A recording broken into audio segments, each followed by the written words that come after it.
హల్లెలూయా. ప్రభువునందు ప్రియ దేవుని పిల్లలారా, అనుదిన వాక్య ధ్యానం కొరకు మిమ్మల్ని ప్రేమతో ఆహ్వానిస్తూ ఉన్నాను. నేటి వాక్య ధ్యానముగా కొరింథీయులకు రాసిన మొదటి పత్రిక 3వ అధ్యాయము 16వ వచనం నుండి 17వ వచనం వరకు దేవుని వాక్యాన్ని చదువుకుందాం. మీరు దేవుని ఆలయమై ఉన్నారనియు దేవుని ఆత్మ మీలో నివసించుచున్నాడనియు మీరెరుగరా? ఎవడైనను దేవుని ఆలయమును పాడు చేసిన ఎడల దేవుడు వానిని పాడు చేయను. దేవుని ఆలయము పరిశుద్ధమై ఉన్నది, మీరు ఆ ఆలయమై ఉన్నారు. ఆమేన్. ప్రభునందు ప్రియ దేవుని పిల్లలారా, చదువుకునబడిన లేఖ నిమిత్తమై ప్రార్థన చేద్దాం. మమ్మల్ని మిక్కిలిగా ప్రేమించుచున్న మా ప్రియ తండ్రి, గొప్ప దేవా, నీకు వందనాలు నాయన. ఏ మంచి లేని మా జీవితంలో మరొక నూతన ఉదయాన్ని అనుగ్రహించినందుకే మీకు స్తోత్రాలు. ప్రతి ఉదయమున మీ వాక్యమును ధ్యానం చేయటం ద్వారా మా యొక్క దినాన్ని మేము ప్రారంభిస్తూ ఉండగా, అయా మా జీవితంలో మీ వాక్యానికి మొదటి స్థానం ఇస్తూ మిమ్మల్ని జ్ఞాపకం చేసుకుంటూ మీ నామానికి మహిమ తెచ్చే బిడ్డలుగా మేము బ్రతుకుతున్నందుకు మీకు మీకు ఎంతగానో రుణపడి ఉన్నాము తండ్రి. ఈ రీతిగా మమ్మల్ని మీ పాద సన్నిధిలో కూర్చుండబెట్టుకొని ప్రతి ఉదయమున నీ వాక్యము ద్వారా మమ్మల్ని బలపరుస్తున్నందుకు వందనాలు. ఈరోజు కూడా మీరు మాకు ఇచ్చిన ఈ లేఖన భాగంలో మా కొరకు దీవించండి. ఈ లేఖన భాగంలో నుండి కొన్ని ఆత్మీయ పాఠాలను మీరే మాకు బోధించి నేర్పించమని యేసునామమున ప్రార్థించి వేడుకుంటూ ఉన్నాము తండ్రి. ఆమేన్. ప్రభువునందు ప్రియ దేవుని పిల్లలారా, గతించిన దినాల ప్రభువు మన కొరకు దాచి ఉంచినటువంటి మేలు ఎంతో గొప్పవి. ఆ మేలులను పొందుకొనకుండా ఈ రోజున మరి ఆయన యందు విశ్వాసం ఉంచిన వారు, విశ్వాసం ఉంచని వారు కూడా మరి తప్పిపోతూ ఉన్నారు. దేవుని యొక్క అనాది సంకల్పమును మరి గ్రహించకుండా, దేవుని చిత్తమును ఎరగకుండా ప్రజలు మరి అజ్ఞానము చేత మూర్ఖులైనటువంటి వారిని మనుష్య జ్ఞానముని మీద ఆధారపడి బ్రతుకుతున్నారని దేవుడు నిన్న మాట్లాడాడు. అలాగన ఉండకూడదు అని, మనుష్యుని మీద ఆధారపడకుండా దేవుని మీద ఆధారపడాలి అని, దేవుడిచ్చేటువంటి ఆ యొక్క జ్ఞానాన్ని పొందుకోవాలని దేవుడు మనకు సెలవిచ్చాడు. నేటి దినాన్న దేవుడు మనకిచ్చిన లేఖన భాగంలో మనం చూసినట్లయితే దేవుడు ఒక శ్రేష్టమైనటువంటి మాటను మనకు తెలియజేస్తూ ఉన్నాడు. ఏమిటి తెలుసా? మీరు దేవుని ఆలయమై ఉన్నారు. మీరు దేవుని ఆలయమై ఉన్నారు. మీరు దేవుని ఆలయము అంటే ఏమిటండి? ఇక్కడ మనము దేవుని ఆలయం అవటం ఏమిటి? దేవుడు మనలో నివసిస్తాడా? ఆలయము అంటే ఆరాధించేది. ఆలయము దేనికి ఉపయోగపడుతుంది? దేవునికి ఆరాధన చేయటానికి మనం ఆలయానికి వెళ్తాం. దేవునికి మన విన్నపాలు తెలియచేయడానికి మనం ఆలయానికి వెళ్తాం. మరి దేవుడు మీరు దేవుని ఆలయమై ఉన్నారు, దేవుని ఆత్మ మీలో నివసించుచున్నాడు. మనమేమో దేవునికి ఆలయమును, మనలో మరి ఆయన ఆత్మ నివసించుచున్నాడని మీరు ఎరుగరా అని ఆయన ప్రశ్నిస్తూ ఉన్నాడు. కాబట్టి ప్రియ దేవుని జనాంగమా, దేవుని యొక్క ఆలయానికి మనము మన యొక్క విన్నపాలను, మన అవసరాలను చెప్పుకోవడానికి మనం మరి వారానికి ఒకసారి మరి సన్నిధికి వెళ్తాం. ఆలయానికి వెళ్ళి మరి మన యొక్క విన్నపాలను, మన మొక్కుబడులను మనం చెల్లించుతాం. అయితే దేవుడే అంటున్నారు, దేవుని ఆత్మ మనలో నివసిస్తున్నాడట. కాబట్టి ఇది సత్యమైనటువంటి మరి వాక్కు. ప్రియ దేవుని జనాంగమా, మనము దేవుని ఆలయమై ఉన్నాము. ఎందుకు దేవుని ఆలయమై ఉన్నాము అంటే, దేవుడు తన స్వరూపమందు తన పోలిక చొప్పున మరి నరుని సృజించాడు. తన పోలికలో, తన రూపములో ఆయన మనుషులను చేసుకోవడమే కాదండి, ఆయన పరిశుద్ధ ఆత్మను మనలోనికి ఊదాడు. మన నాసిక రంధ్రముల ద్వారా మనము ఆ యొక్క ఆత్మ మరి స్వభావాన్ని ధరించిన వారమై, ఆత్మను పొందుకున్న వారమై ఈ రోజున మనము ఈ రీతిగా చలించి జీవించుచున్నాము, జీవము కలిగి ఉన్నాము. కాబట్టి ప్రభు అంటున్నాడు, మీరు దేవుని ఆలయము. కాబట్టి ప్రతి మనిషి కూడా ఈ రోజున తెలుసుకోవాల్సింది ఏంటంటే, మనము దేవునికి ఆలయమై ఉన్నాము. ఆయన ఆత్మ మనలో నివసిస్తూ ఉన్నాడు. కాబట్టి మనం వేసేటువంటి ప్రతి అడుగు కూడా చాలా జాగ్రత్తగా మనం బ్రతకాలి.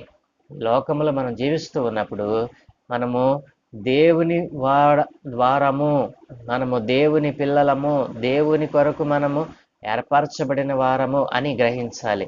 అయితే నేటి దినాన్న మనం చూసినట్లయితే దేవుని ఆలయమై ఉన్నటువంటి ఈ దేహముతో దేవుని శరీరమును పొందుకున్నటువంటి వారమై ఈ రోజున మన జీవితంలో మన మన శరీరంలో మన దేహంలో ఉన్నటువంటి పరిశుద్ధాత్మను బయటకు త్రోలివేసి ఈ రోజున మనిషి ఈ లోకంలో ఉన్నటువంటి ఈ చెత్త చెదారం అంతా కూడా అంటే తన లోపల పెట్టేసుకొని ఈ లోకంలో మనిషి స్వభావము ఏమిటో తెలుసా? మరి ఒక మనిషి మరొక మనిషి మీద ద్వేషమును, మరి కలహము, మత్తరలు, మరి ఈ రీతిగా మనిషి దేహములో ఉండకూడని అనేక కల్మషములతో నింపేసుకుని శరీర కార్యములన్నీ కూడా మనిషి దేహములో అమర్చుకుని ఈ రోజున దేవుడు తన్ను తాను తగ్గించుకొని మన దేహంలో నివాసం ఉంటుంటే ఆయనకే చోటు లేకుండా ఆయనను పక్కకు తోసివేసి ఈ చెడ్డవాటన్నిటితో మరి మన హృదయాన్ని మన దేహాన్ని నింపేసుకోవటం వలన ఈ రోజున కుదరని రోగములు రావటానికి, మరి కుదరని రోగములతో మంచం పెట్టడానికి, మరి హఠాత్తుగా ఈ లోకాన్ని విడిచిపెట్టడానికి, మరి అనేకమైనటువంటి మరి వైద్యమునకు అందనటువంటి రోగాలు మరి రావటానికి కారణము మనమే కదూ. కాబట్టి ఈ రోజున దేవుని ఆలయమై ఉన్నటువంటి ఈ దేహమును మనం పాడు చేయకుండా దేవుని వాక్యం సెలవిస్తూ ఉంది. దేవుడు శ్రేష్టమైన వానిగా ప్రతి ఒక్కరిని కూడా ఒక శ్రేష్టమైన పనికొచ్చే పాత్రలుగా మనల్ని తయారు చేసుకున్నాడు. కానీ ఈ రోజున మరి ఇదే దేహాన్ని, ఇదే మనిషి తన దేహాన్ని చంపుకుంటూ తన దేహంలో ఈ చెడ్డవాటినన్నిటినీ నింపివేసుకొని దేవుని ఆత్మకు చోటు ఇవ్వకుండా ఈ రోజున పతనమైపోతా ఉన్నాడు. కాబట్టి మీరు దేవుని ఆలయమై ఉన్నారని ఇప్పుడైనా గుర్తించండి. మనము ప్రతి ఒక్కరము కూడా దేవునికి ఆలయమై ఉన్నాము. ఆయన మనలో నివసించాలని ఎంతో ఆశపడుతూ ఉన్నాడు. అందుకనే తన ఆత్మను మనకు తోడుగా ఉంచి మనలో పెట్టాడు. ఆ ఆత్మ మనలను మరి సన్మార్గంలో నడిపిస్తూ చెడ్డవాటిని చేయకుండా మనలను నిలుపుదల చేస్తూ మనకు మరి ఎప్పటికీ కావలసినటువంటి ఆలోచనలను, జ్ఞానాన్ని, వివేకాన్ని ఆ క్షణంలోనే మనకు అనుగ్రహిస్తూ మనము తప్పు చేయకుండా, మన పాపంలో పడిపోకుండా, మనము నాశనం కాకుండా కాపాడుతానికి ఇష్టపడతా ఉంటే ఈ రోజున అదే ఆలయంలో ఉన్నటువంటి పరిశుద్ధాత్మను మనము దుఃఖపరుస్తూ ఈ రోజున మనం చేయకూడని కార్యాలు చేయడానికి ఈ రోజున మన దేహాన్ని అప్పగించు ఉన్నాం. ఈ రోజున మనం చూసినట్లయితే మరి మన దేహము ద్వారా మనం చేసినటువంటి దోషములు అనేకములు, మన శరీరము ద్వారా మరి మనం చేసినటువంటి దోషములు, పాప కార్యములు అనేకములు. కాబట్టి ఈ రోజున దేవుని వాక్యం మనతో సెలవిస్తూ ఉంది, మీరు దేవుని ఆలయమై ఉన్నారు, జాగ్రత్త, దేవుని ఆత్మ మీలో నివసిస్తూ ఉన్నాడు. మీరు త్రోసివేసిన ఆయన ఏదో ఒక మూలన ఆయన అడ్జస్ట్ అయ్యి ఈ రోజున నిన్ను సజీవునిగా ఉంచుతున్నాడు. ఎప్పుడైనా గ్రహించావా? దేవుని యొక్క ఆత్మ మీలో నివసిస్తున్నాడని ఈ క్షణము వరకు కూడా నీవు గ్రహించకపోతే, ఈరోజు వరకు కూడా నీవు క్షేమంగా ఉన్నావు అంటే ఆయనకు స్థానం ఇవ్వకపోయినా ఆయన ఏదో ఒక మూలన నీ కొరకే ఆయన మరి నిలిచి ఉన్నాడు. ఆయన ఏదో ఒక మూలన తనకు స్థానము లేకపోయినా ఒక మూలన ఉండి నిన్ను కంటికి రెప్పలా కాపాడుకుంటూ ఉన్నాడు. కాబట్టి ఇప్పుడైనను ఆ సర్వశక్తి కలిగినటువంటి పరిశుద్ధాత్మను పొందుకోవాలని, మీ దేహములో దేవునికి ఆలయమై ఉన్నాయని ఈ రోజున నీవు గ్రహించినట్లయితే ఆ దేవుని ఆలయమైన మీ దేహాన్ని పరిశుద్ధముగా ఉంచుకుంటావు. నీ శరీరములో, నీ దేహంలో ఉన్నటువంటి ఆ కలహము, క్రోధము, మరి మత్తరలు, మత్సరము, మరి ద్వేషము, మరి శత్రుత్వము, ఇవన్నీ కూడా శరీర కార్యములన్నిటినీ కూడా విడిచిపెట్టిన వాడవై పరిశుద్ధమైనటువంటి దేహమును కలిగి లోకములో నీవు పరిశుద్ధుడిగా మారటానికి అవకాశాన్ని దేవుడు ఏర్పాటు చేశాడు. కాబట్టి మన దేహమునే ఆయన ఆలయముగా చేసుకున్నాడు. దేహమై ఉన్నటువంటి ఆలయమై ఉన్నటువంటి మన దేహమును ఆయనకు సజీవ యాగముగా సమర్పించి ఆయన మనలో మనము ఆయనలో నివసించినట్లుగా, ఆయన ఆత్మ మనలో, మనము ఆయన ఆత్మ ద్వారా నడిపింపబడినట్లుగా మరి ఒప్పందం చేసుకున్నట్లయితే దేవుడు మనలను సంరక్షించి ఏ రోగమునకు కానీ ఏ అపాయమునకు కానీ మనల్ని అప్పగించకుండా ఆయన కాపాడటానికి ఇష్టపడతా ఉన్నాడు. కాబట్టి ప్రియ దేవుని చిన్నంగా మరి దేవుని వాక్యం సెలవిస్తా ఉంది, మీరు దేవుని ఆలయమై ఉన్నారు, దేవుని ఆత్మ మీలో నివసించుచున్నాడని మీరు ఎరుగరా? ఎవడైనను మరి దేవుని ఆలయమును పాడు చేసిన ఎడల దేవుడు వానిని పాడు చేయను.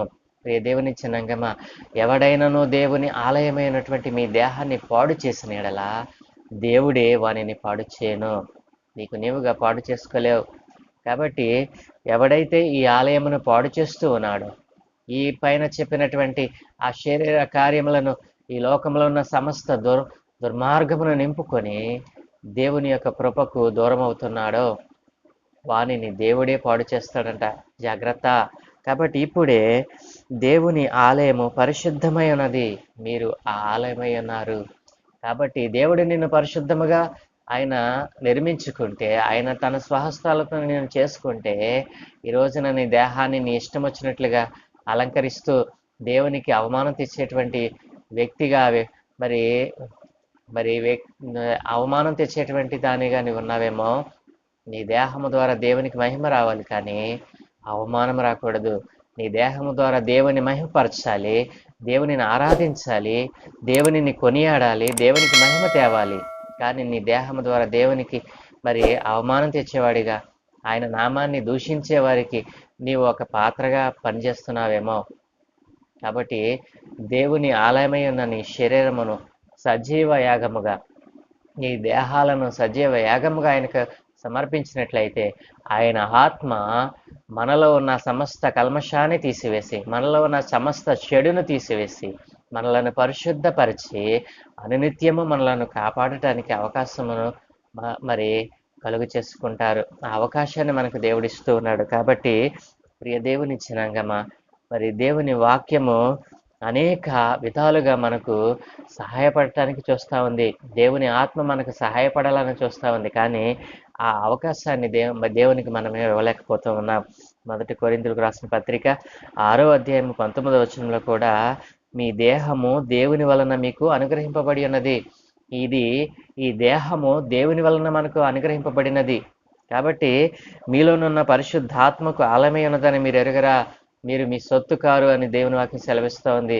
ఒక్క మాటలో చెప్పాలంటే, మనము మన సొత్తు కాదు, మనము మన తండ్రి సొత్తు కాదు, మన తల్లిదండ్రుల సొత్తు కాదండి.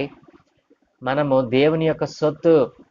కాబట్టి ఈ రోజున దేవుని సొత్తు ఉన్నటువంటి నీవు, నీ దేహము దేవుని వలన నీకు అనుగ్రహింపబడినదని, పరిశుద్ధాత్మకు అది నిలయమై ఉన్నదని నీవు గుర్తించకుండా, ఈ రోజున నీ దేహముతో చేసిన ఆ దుష్ట కార్యములు, ఆ శరీర పాప కార్యములన్నిటిని విడిచిపెట్టి, ఈ రోజున దేవుడు నీలో నివసించాలి అంటే, నీవు పరిశుద్ధపరచబడాలి అంటే, నీలో మరి నిత్య జీవము మరలా ఉద్భవించాలి అంటే, దేవుని ఆత్మకు చోటివ్వమని, మీ దేహము దేవుని వలన మీకు అనుగ్రహింపబడినదని, మీరు మీ సొత్తు కారు అని గుర్తించినట్లయితే, దేవుడు మీలో నివసించి ఆత్మకార్యాన్ని జరిగించడానికి ఇష్టపడతా ఉన్నాడు. ప్రియ దేవుని జనాంగమా, మరి దేవుని ఆలయమునకు విగ్రహములతో ఏమి పొందిక? 2వ కొరింథీయులకు రాసిన పత్రిక 6వ అధ్యాయము 16వ వచనంలో దేవుడు అంటున్నాడు కదా, దేవుని ఆలయమునకు విగ్రహములతో ఏమి పొందిక? మనము జీవము గల దేవుని ఆలయమై ఉన్నాం.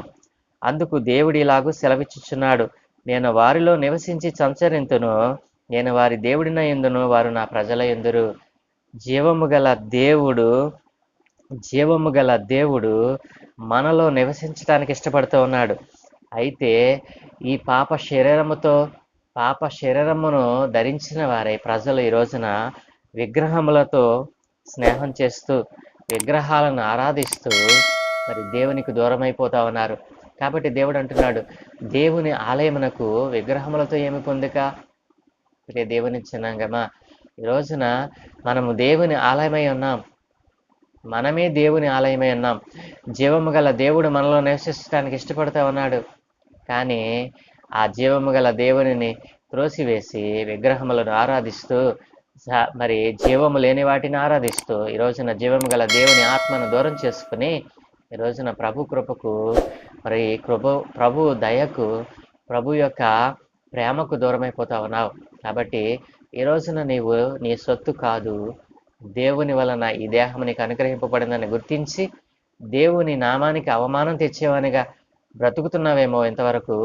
అలాంటి బ్రతుకుని విడిచిపెట్టి ఈ దేహము దేవుని వలన నాకు అనుగ్రహింపబడింది కాబట్టి ఈ దేహముతో నేను పాపం చేయకూడదు, ఈ దేహముతో మరి ఈ దేహములో శరీర కార్యములు ఉంచుకొనకూడదు అని ఎప్పుడైతే నీవు వాటిని విడిచిపెడతావో ఈ రోజున వాటిని విడిచిపెట్టి దేవునికి సొత్తుగా మారాలని, దేవుని ఆత్మ మీలో నివసించినట్లుగా మరి దేవుని ఆత్మకు చోటివ్వాలని ప్రభు పేరు మనం చేస్తున్న మాటలు ముగిస్తూ ఉన్నాను. మనము మన సొత్తు కాదు, దేవుని సొత్తు. కాబట్టి ఆ రీతిగా దేవుని సొత్తుగా నీవు బ్రతకాలని ప్రభు పేర మనం చేస్తూ ఉన్నాను. సర్వశక్తి కలిగిన దేవుడు మనలను అలాగున ఆశీర్వదించును గాక. ఆమేన్. ప్రార్థన. మమ్మల్ని మిక్కిలిగా ప్రేమించుచున్న ప్రియ తండ్రి, గొప్ప దేవా నీకు వందనాలు నైనా. ఏ మంచి లేని మా జీవితంలో నైనా నీవు నివాసం చేస్తూ మేము ఎన్ని పాపకార్యములు చేసినా మా దేహముతో మీకు మహిమ తేకపోయినా, మా దేహముతో మిమ్మలను ఆరాధించకపోయినా నైనా నీవు అడ్జస్ట్ అవుతూ ఉన్నావు. ఎంత కాలము నుండో నైనా మమ్మలను నైనా నీవు కాపాడుతూ ఉన్నావు నైనా. ఈ సత్యాన్ని గ్రహించకుండా నైనా నీ పిల్లలైన వారు, నీ పిల్లలు కాని వారు కూడా నైనా విర్రవీగుతూ శరీర కార్యముల చేత నైనా నీవు అనుగ్రహించిన ఆ దేహముతో నైనా అనేక పాప కార్యములు చేస్తూ ఉన్నారు.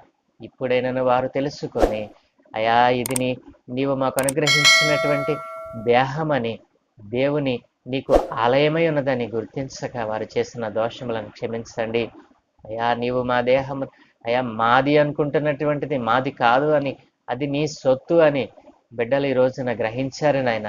ఇంకను గ్రహింపని వారికి గ్రహింపును అనుగ్రహించండి. దేవుని ఆలయమై ఉన్నటువంటి మా దేహం ద్వారా మీకు మహిమ తెచ్చేవారిగా, మిమ్మల్ని ఆరాధించేవారిగా అయా, మిమ్మల్ని కొనియాడేవారిగా మేము మారటానికి కృప చూపినందుకే వందనాలు.